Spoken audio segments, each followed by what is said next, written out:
You're listening to No Huddle Radio on the Packers Talk Radio Network, your home for in-depth and thoughtful Packers analysis.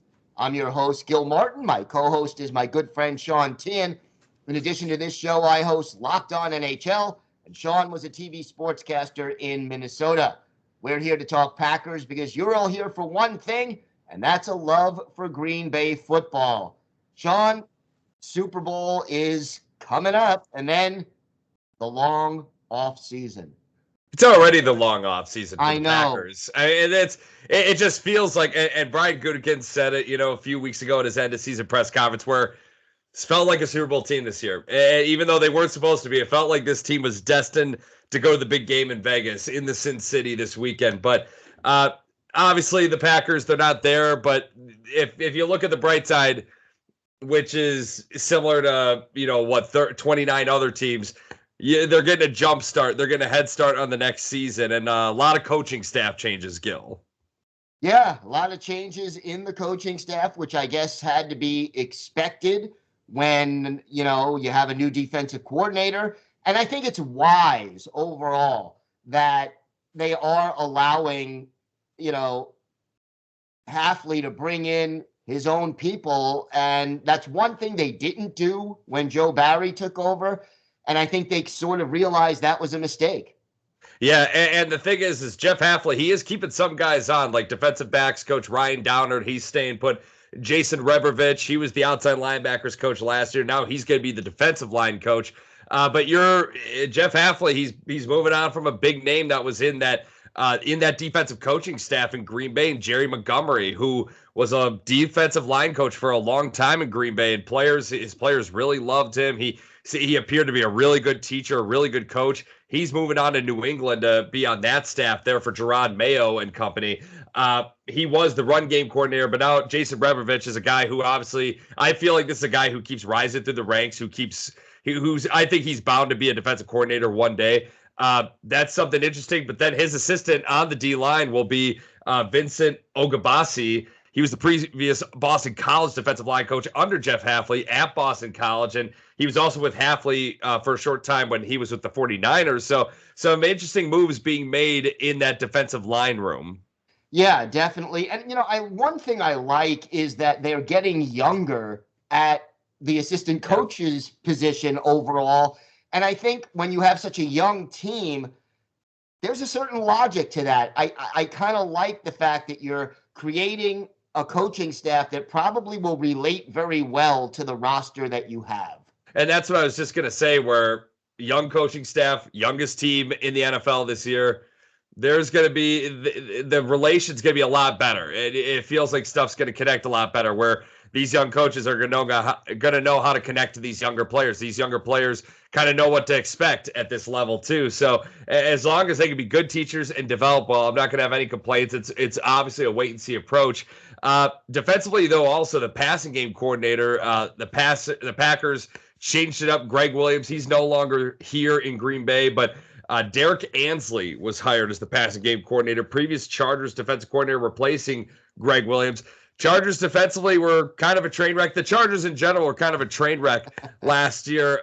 Gil, what's your thoughts on this hire? It's a big name on paper, a former defensive coordinator now coming to be an assistant on a new defensive coordinator staff. But what do you make of this move, hiring a guy like Derek Ansley to the staff? Mixed feelings, to be honest with you. I mean, obviously what happened with the Chargers is a concern.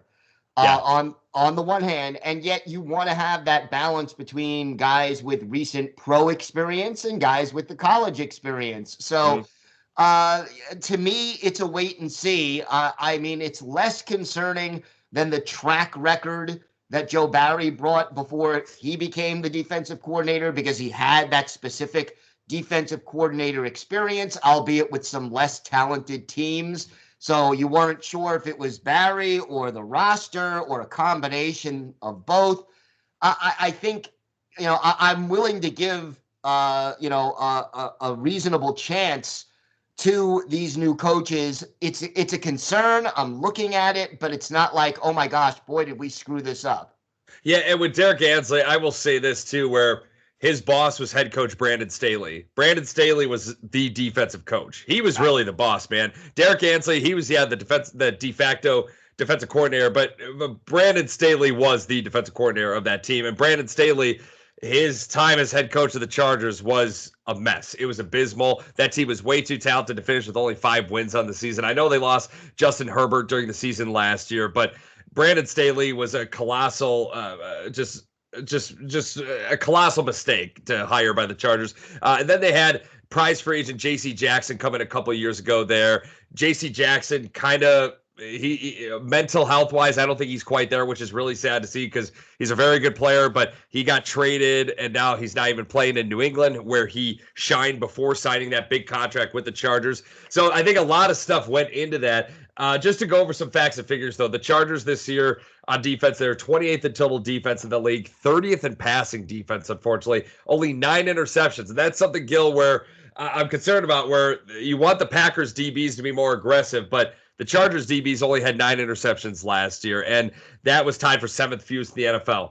Opponents completed just over 65% of their passes against the Chargers last year. That was about middle of the pack in the NFL. Their third down defense was a little better than Green Bay's, 38.4%. That was right in the middle as well. 48 sacks also along that defense. Helps having a guy like Khalil Mack and Joey Bosa. They were top 10 in sacks. That helps your pass defense. So great pass rush helps a secondary anyway. But the way I see this, though, where Derek Ansley is going to be kind of in a secondary role, I feel like, in this role, too, because Jeff Hafley's specialty is the secondary. It's defensive backs. Correct. And, the scary thing is you mentioned the 9 interceptions. Packers only had 7. Yeah. So that's actually you can only go up, right? Right. It's actually an improvement if they get to 9. Not that it's enough by any stretch of the imagination. But, you would hope that with Hafley's approach, there will be more big play potential because, Hafley is much more aggressive in his mindset. If we're going by the 49er defensive model as sort of the primary thing that he's bringing in, whereas, Barry was much more passive and basically waiting for the other team to make a mistake instead of causing them to make a mistake. And I think that difference may be able to alleviate some of those concerns. It's going to be interesting to see what Derek Ansley does in this as a passing game coordinator, because I feel like the Packers, for sure, they have the corners that they want to press, they want to get in your face, they want to create havoc on the perimeter. I feel like they have the right guys with Jair Alexander, with Eric Stokes, if he's healthy, with Carrington Valentine. These are all guys who are willing to get in your face, get in your grill, and try to make you beat them. Keyshawn Nixon, he's got a little bit of an attitude with that too. These guys are not back. Yeah, that's correct. It's like these guys in the secondary, again, we talked about where the Thanksgiving Day game against the Lions showed it all, where it's like they may not be the most talented bunch, but they don't like you. They don't like you at all. They hate everything you stand for. And that's something where you hope that just plays into a big change in a positive way for the Packers next year. The last big hire on defense for the Packers coaching-wise, new linebacker coach and run game coordinator, Anthony Campanile. He was previously with the Dolphins as their linebacker coach. He replaced Kirk Olivadotti, who was expected to join the Seahawks. Olivadotti seemed to be a player's favorite in that locker room. So a bit of a big loss there, but I'm actually kind of excited about Anthony Campanile, Gil. Yeah, I think there's reason to be excited. And again, as much as I liked Olivadotti, maybe it's time for a new voice. It could be, and he's got some talent in that room. It's led by Quay Walker. It's a young guy who keeps getting better and better. We're going to talk about Quay in just a little bit coming up in this episode. But the Dolphins last year against the run, they were pretty darn good. They allowed opponents to rush for just about 97 yards per game. That was 7th in the NFL. Opponents rushed for 3.8 yards per carry. That was tied for 4th in the NFL. Now, his defensive coordinator last year that he worked under Campanile in Miami was Vic Fangio. Fangio is now the defensive coordinator with the Philadelphia Eagles, and Fangio reportedly wanted to bring Campanile to Philadelphia with him. The Packers beat it out. Campanile also interviewed for the Giants defensive coordinator job. And if you want to know what kind of voice Anthony Campanile is going to have in that locker room, if you have access to HBO, watch Hard Knocks and watch him. There's an episode where he leads a team meeting and all he's talking about, he quotes Vince Lombardi at the beginning of it, which is always a beautiful thing in Green Bay Packer history. And it's always a beautiful thing for Green Bay Packer fans to hear Vince Lombardi's quotes living long and strong and powerful. And then how ass whooping is a universal language.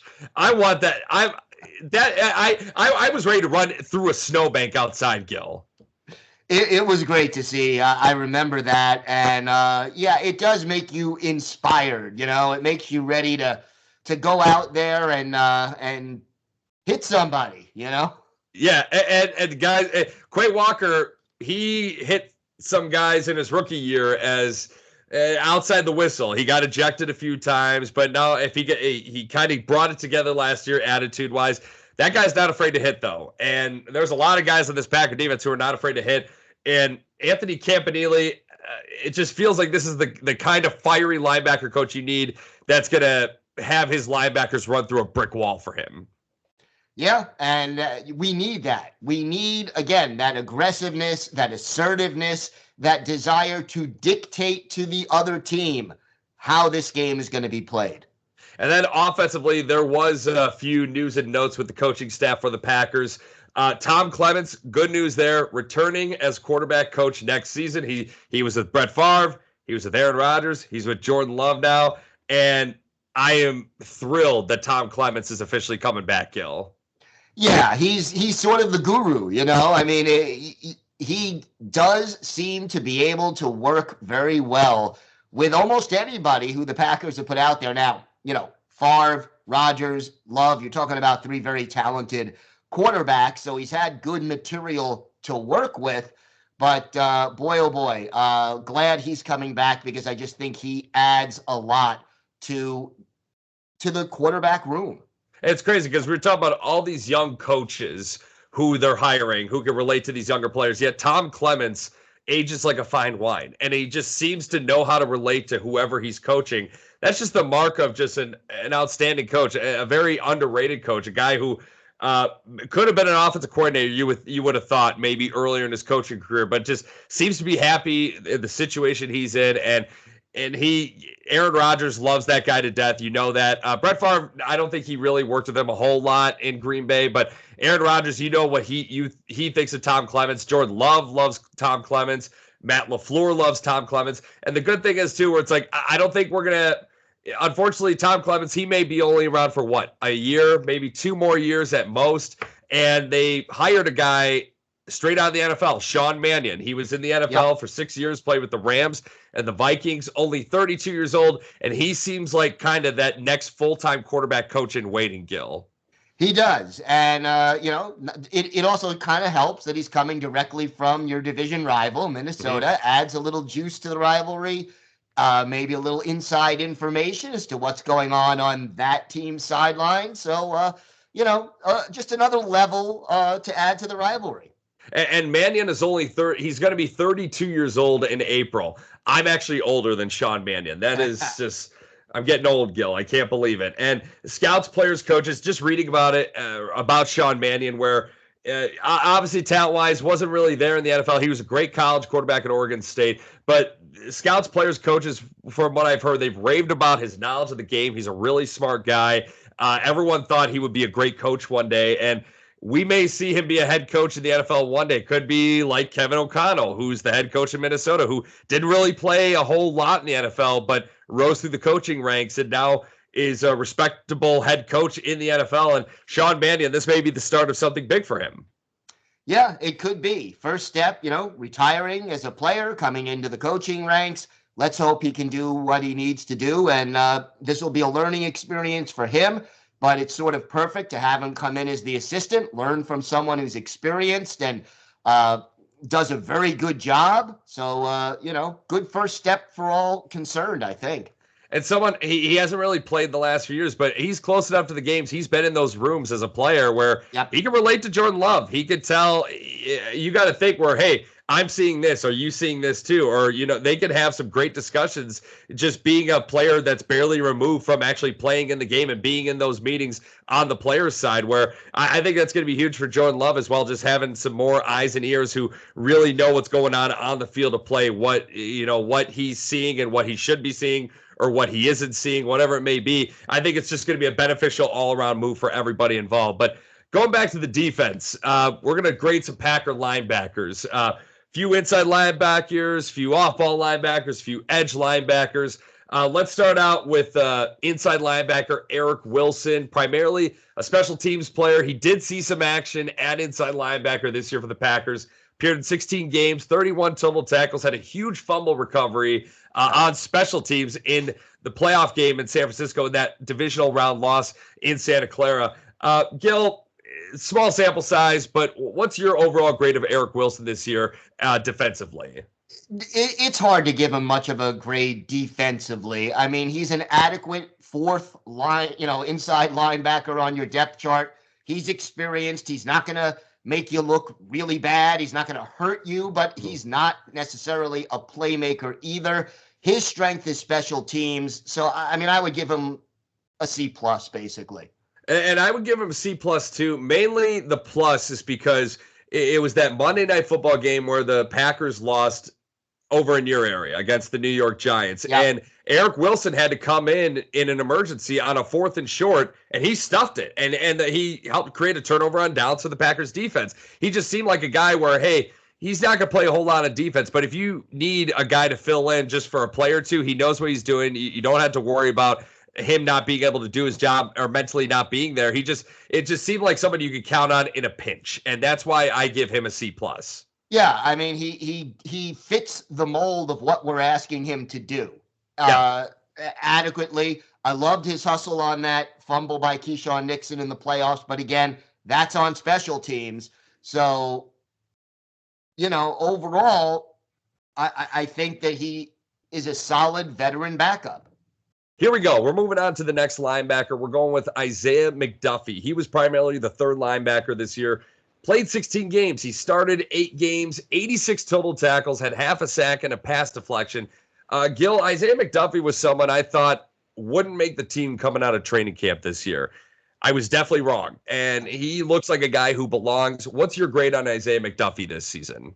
I would give him it's between a B and a B minus. I guess I'll go with a B minus.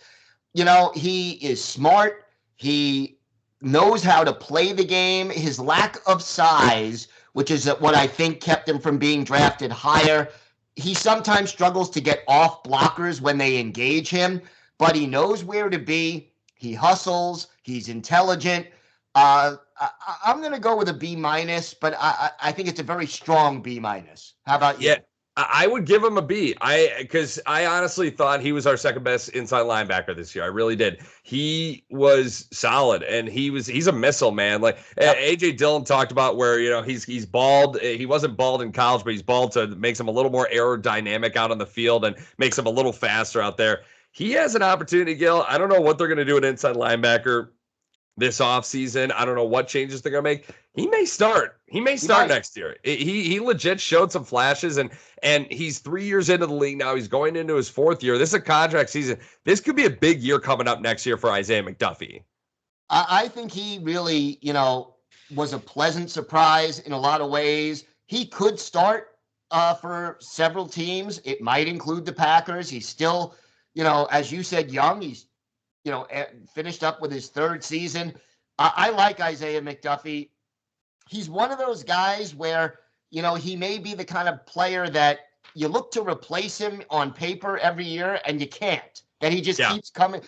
By the end of the year, he's the guy. He has, started 8 games this year, played in 16, half a sack, pretty good against the run, 5 tackles for loss. I like his potential, and I hope to see him in a bigger role. And he also helps out on special teams as well. You could count on him. That's how he made the team initially too, was special teams. He could contribute on special teams for sure.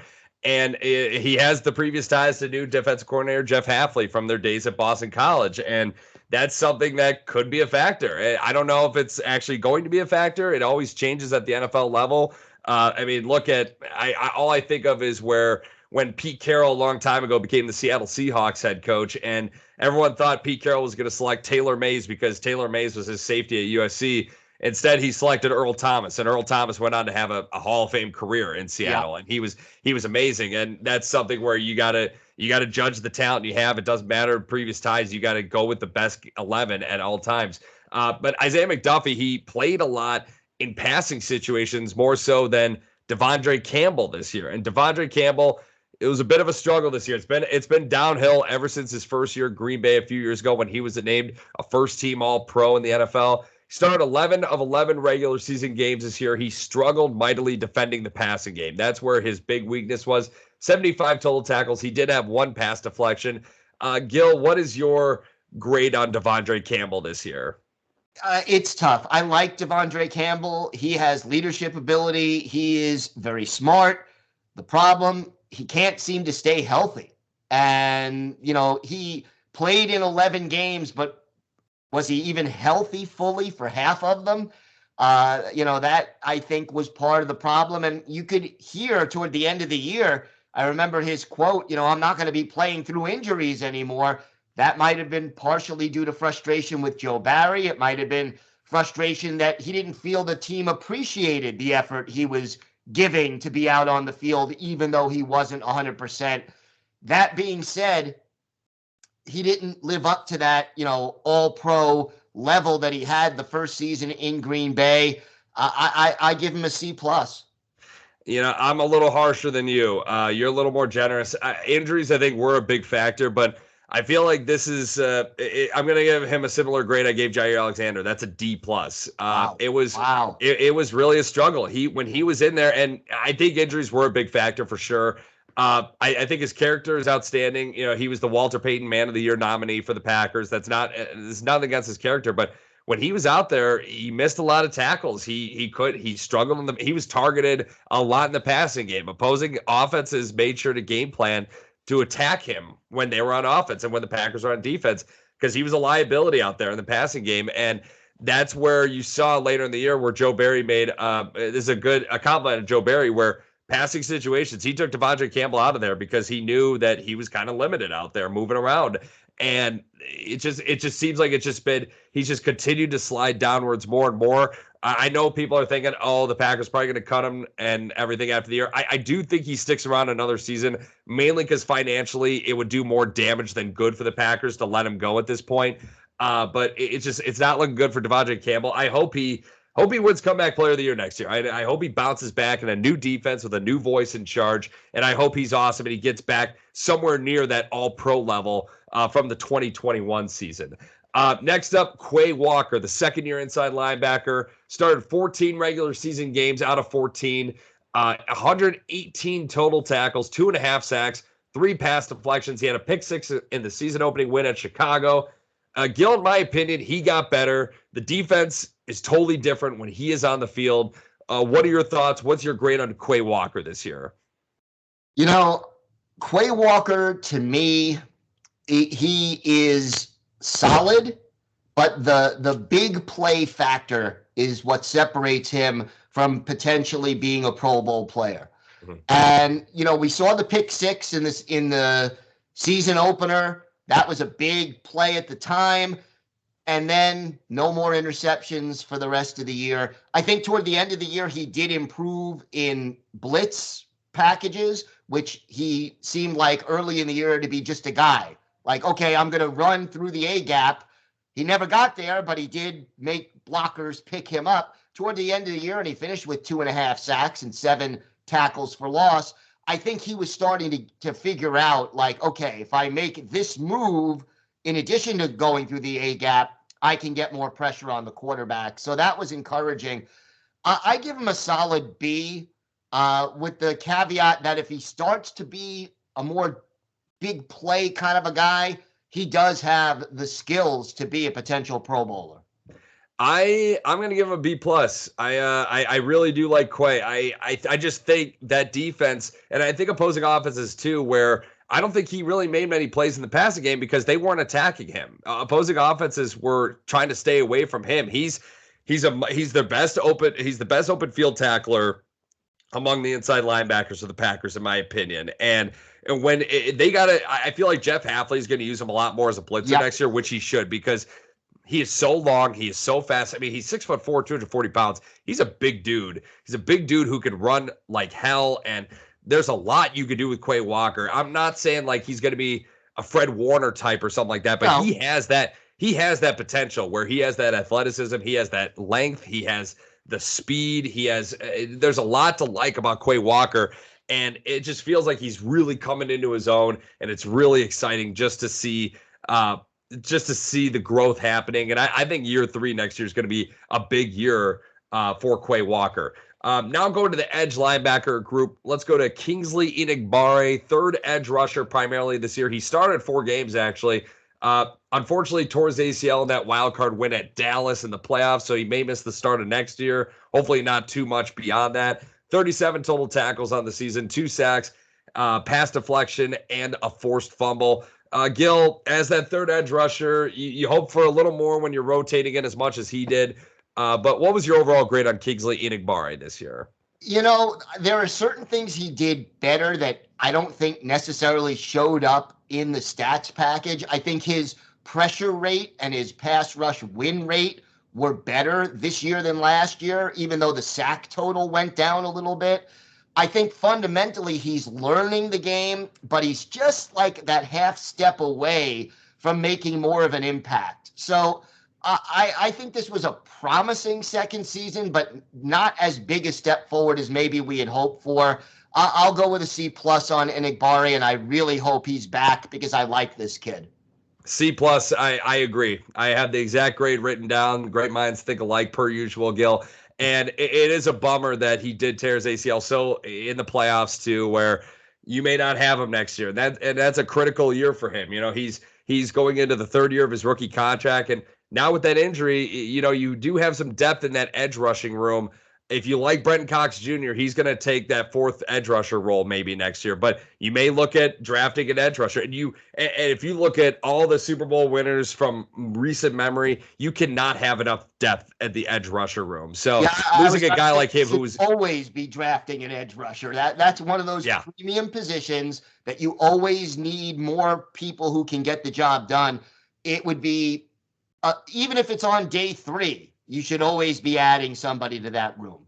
It's just a bummer, though. He's going to be going into his 3rd year next year, and he may not. He may miss a lot of time next year, just depending on how the ACL recovery goes. It could be like Rashawn Gary, Elton Jenkins, where they were pretty quick recoveries and they're back out there, or it could be Dave Bakhtiari, where it's just been lingering. It'll linger on and on and on. Only time will tell, though, Gil. Yeah, and, you know, the other issue, it's not just when he gets back onto the field, but how long it takes him to get back to his previous form. Yeah. Because, I mean, and we'll get to Rashawn Gary, but he was not himself right away when he came back onto the field, and he had play limitations. Same thing with Elton Jenkins. You know, when they moved him back and they put him at right tackle initially, he struggled like he hadn't struggled before the injury. So it takes time to get back in the lineup and then time to get back into form. When you're pushing around 300-pound dudes, you know, it's like, you're going to need some time to get back to form. So I totally get that, especially when it's a gruesome knee injury like that. Next up, rookie Lucas Van Ness. The Packers traded up in the 2023 draft as part of the Aaron Rodgers trade. They drafted Van Ness 13th overall out of Iowa. Played in every single game this year. 32 total tackles, 4 sacks, had a pass deflection as primarily the 4th edge rusher in that group. Gil, I think it was a promising rookie year for Lucas Van Ness, and it looks like the Packers got a good one for the future. I think so too. I mean, again, what we saw from Lucas Van Ness was a lot of flashes. It wasn't consistent yet. Athletically, he's unbelievable. I think at times he actually was pretty good against the run, pursuing behind the line of scrimmage. I mean, you know, 8 tackles for loss while playing only, what was it, about 33% of the defensive snaps. So I like his hustle. I like the tools that he's got. He still needs to work on his pass rushing technique. He's got to do more than just be quick and be strong. He's got to have a strategy, and he's got to mix up the different moves. But promising, absolutely. I'm going to give him a B minus for the year, but again, it's a happy arrow pointing up kind of B minus. And I was thinking B minus too, but I'm actually gonna give him a B because it just seemed like he was getting better throughout the year. And he was. The first impression I had of Lucas Van Ness when he was drafted was workout warrior. You know, he crushed the combine. This is gonna be another one of those guys where athletic freak, but he can't seem to figure it out on the field. But then you go into week 1 in Chicago where the Bears players, the coaches, the fans are all confident. New era in Green Bay. The boogeyman, Aaron Rodgers, he's not there. Jordan Love's going to suck, and Justin Fields going to run all over. And Lucas Van Ness pretty much hogtied, lassoed Justin Fields in pursuit outside the pocket and just threw him out of bounds. And to me, when that play happened, that was like, holy damn, man, that's a play. Like Justin Fields is a great runner, and outside the pocket, he gets outside the pocket, he's usually beating 99% of the edge rushers in the NFL. And Van Ness made it look easy. He just grabbed his hips and threw him. And Justin Fields isn't a small guy either. Like, that's a big quarterback. And just seeing that, where it's like, okay, like the Packers may have something there. Oh yeah, I think he's got a very, very bright future, and I think there's a lot of parallels between his rookie year and Rashawn Gary's rookie year as far as the role he was playing, the way they're bringing him along, the adjustment from playing defensive line in college to playing edge rusher in the NFL. Now, next year that may change again under Hafley. We have to see how they decide to play that.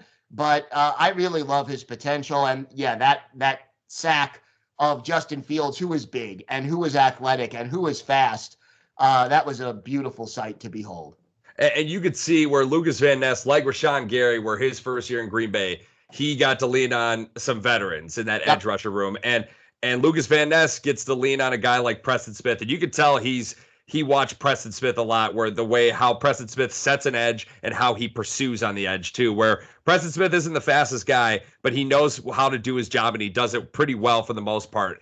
And Lucas Van Ness really was taking a bunch of those tools. You could see that in the games where it's like, okay, this guy's learned how to set an edge. He's learned how to pursue better. And I think that's a lot on Preston Smith. And speaking of Preston Smith, he just wrapped up his 5th season in Green Bay, played in every single game this year. He's only missed 3 games his entire Packers career. The guy is so durable. 48 total tackles this season, 8 sacks, 4 pass deflections, 2 forced fumbles. It seems like every year, the last few years, it's like, okay, this guy's going to get released to save money, but he just keeps making plays, and he's so consistent. He's just a true pros pro, man. What's your grade on Preston Smith? I go B plus on Preston Smith. He's smart. He knows how to play. He is consistent. He's not flashy in that sense where you go, oh my gosh, look at that amazing play that Preston Smith just made. But then you go back and you look at the box score and you're like, wow, he made that many tackles. He had that many quarterback hits, that many pressures. He gets the job done. He's an intelligent player. He's a leader. And especially with Kingsley Enagbari likely to miss the start of next season, I want Preston Smith back next year.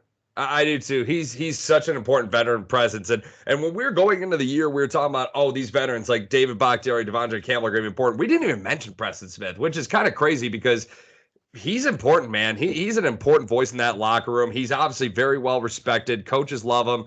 Players love him. He's always out there. He's ready to battle all the time. The way I see Preston Smith is, and I mean this as a compliment, he's a poor man's Brandon Graham. And Brandon Graham, he's played for the Eagles for a long time. That guy is so consistent. He's had some great, sack seasons, but overall, that guy is just a very consistent player. And Preston Smith isn't quite Brandon Graham, but he's just below that tier. And Brandon Graham, there's a reason why he's never left Philadelphia, because he's very important in that locker room. He's very important in that defense. He's a very important voice to have in Philly. Preston Smith is our Brandon Graham. That's the way I see it with Preston Smith. So your grade for him is? Mine is a B plus too. It's like B plus, but I'm going to round up to B plus because I think he is such an integral part of this team, of this defense. I agree. He's a player's player. That's the way I would describe him, and an important part of the defense. Not a star, but a player's player, and any coach would love to have him on their roster. And it seems like a guy who Brian Gutekunst is more than willing to give a contract extension, give more money to, because he shows up. He shows up and he plays his hardest. And even if he's asked to drop into coverage and play quarterback, he'll do it because who knows what, that's the structure of the play, and that's. Yeah. But hopefully we won't see much of Preston Island coming up in the future under Jeff Hafley. I'm crossing my fingers that doesn't happen again, Gil. Yeah, that may not be the smartest thing to do very often, but he was willing and he did it. And lastly, Rashawn Gary came back from a season-ending ACL tear he suffered in Detroit in November 2022 this year, earned a lucrative contract extension. He played in every single game this season, 44 total tackles, 9 sacks, 2 pass deflections, 2 forced fumbles. The sack numbers don't jump off the page like they should for how much Gary is getting paid, but he draws so much attention on every single snap and is a game wrecker, in my opinion. Gil, what's your grade on Rashawn Gary this year? Any grade I give Gary is going to have a little asterisk next to it because of the injury. I love the way he came back. He is a warrior during the offseason, just training and getting ready, and he's determined. 2 forced fumbles, 2 fumble recoveries. I think one of them he did both on the same play, if I recall correctly. Didn't have a sack in, what was it, the last 8 games of the season? But a lot of pressure. Yeah, but a lot of pressure. He's always right there. He's athletic. I'm going to give him a B+ as well, but I get the feeling next year, if the knee is 100% healthy, when there's a little more distance between him and that injury, you're going to see the next level of Rashawn Gary. And I'm a little more generous with Rashawn Gary, and I'm surprised you aren't too, Gil, because he went to the same college as you. He did. You're both Michigan alum. And Rashawn Gary, I give an A- because the way he battled back, and he was on the PUP list to start training camp, but then he was cleared from the PUP list shortly into training camp. And that to me was just, that's all the credit in the world to a guy like Rashawn Gary, where, man, this guy cares. All he wants to do is play. He had that 3-sack game in the home opener against the New Orleans Saints. If he doesn't have that monster game against the Saints, they probably lose that game. And they probably don't even go to the playoffs. And the whole season is different from that point on. But Rashawn Gary, though, remember after that game, he was on a mic and camera in the locker room, and he's crying. He's just like, I do this all for you guys. Like he cares about his teammates. He cares about his coaches. He cares about football. He loves it, and he's a Packer, man. Like it just, I'm so happy Rashawn Gary is a Green Bay Packer. He's just someone he's gotten better and better, and you have to account for where he's always getting pressure. And former outside linebackers coach Mike Smith talked about where sacks are the most overrated stat. It's how often you can affect the quarterback, getting to the quarterback, speeding him up, pressuring him, just making him make quicker decisions than he wants to. Rashawn Gary does that more than he doesn't. Yeah, he does. And my prediction, by the way, assuming he stays healthy, Pro Bowl in 2024 for Rashawn Gary.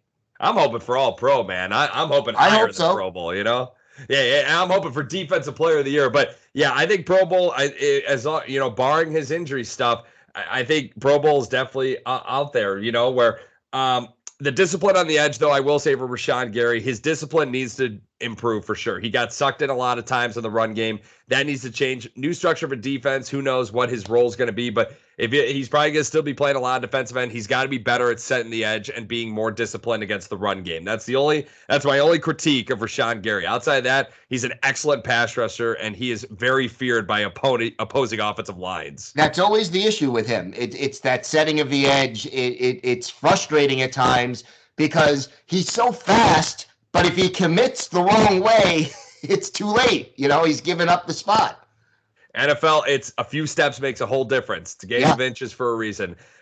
Gil, Super Bowl coming up this weekend in the Sin City in Las Vegas. The Kansas City Chiefs, the AFC champions, against the San Francisco 49ers, the NFC champions.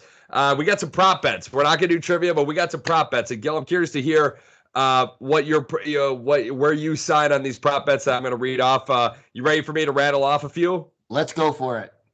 Okay. Length of the national anthem, over under 94.5 seconds. And it's from when the singing begins to when Brave is done being sung. So the first word to the last word, basically. Through the last word. Yep. Brave, because you may have a long brave, and then once it's done, then it's done. Okay. Over. I went with over as well. Over is a safe bet. I'm looking forward to that. Coin toss result: heads or tails? Tails never fails. I'm going tails too because of that. Tails never fails. First offensive play of the game, will it be a run or a pass? I go with pass. I'm going with run. I think it's just, hey, a lot of nerves, a lot of jitters and everything like that. I think, hey, running the ball right away, get some nerves out, hit a guy right away. I think that's going to help for sure. First score of the game. I think it'll depend on who gets the ball first. I think the Chiefs will pass. I think the Niners would be more likely to run. We'll see what happens. But first score of the game, touchdown or any other score? Touchdown. Okay. Team to score first, the Chiefs or the 49ers? I'll go with KC. All right. I'm going with the 49ers on that one. And for first score of the game, also, I'm going other. Jersey number, the first touchdown score, odd or even? These are the prop bets, man. These are legit. I know they're legit. I'm sure there's some even more ridiculous ones out there. Even. I'm going odd because if you look, San Francisco, I'm just looking at San Francisco. McCaffrey's 23, Debo's 19, Kittle's 85, Jawan Jennings is 15. Kelsey is what? He's 87. 87. So, but if it even number scored, I know nothing. So, and Gil, you're the wise one. But first accepted penalty will be against either the Chiefs or the 49ers. Who do you think it'll be? Chiefs.